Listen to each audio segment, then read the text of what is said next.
Sepekan jelang Lebaran, sebanyak 1.200 personil gabungan dari TNI Polri, Dishub serta Satpol PP disiagakan bagi para pemudik.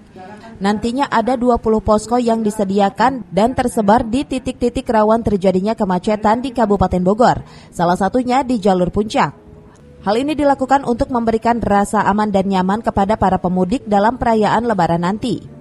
Sementara itu, untuk mengejar target vaksinasi booster selama Lebaran nanti, menurut Bupati Bogor Ade Yasin masih tetap berjalan dan nantinya akan disediakan tempat vaksinasi bagi para pemudik di posko tersebut. Untuk Kabupaten Bogor berapa personil, Bu? 1.200 personil Gabungan untuk mengamankan ya jalur-jalur mudik. Untuk poskonya sendiri, Bu?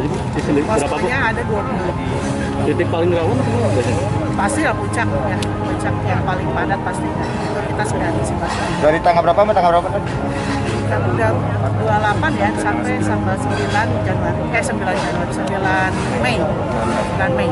Karena ini rutin ya sebetulnya kegiatan operasi ketupat kalau daya di Kabupaten Bogor istilahnya, dan rutin ini dilaksanakan setiap Idul Fitri. Hanya bedanya sekarang kan ada mudik ya, ada diperbolehkan untuk mudik. Jadi mungkin ini butuh beberapa tambahan personil dan juga melibatkan semua unsur dan juga butuh kepatuhan juga dari masyarakat ya agar tetap mematuhi protokol kesehatan dan tidak bergerombol atau juga menghindari jalan-jalan yang rawan. Kan biasanya dalam mudik ini jalan apapun jalan-jalan tikus ya selalu mereka cari. Nah ini cuma untuk menghindari kerawanan, saya kira jalan-jalan yang memang terpantau saja yang dilalui oleh pemudik. Itu kan Pak ya. Dari Cibinong, Kabupaten Bogor, Edi Junaidi melaporkan.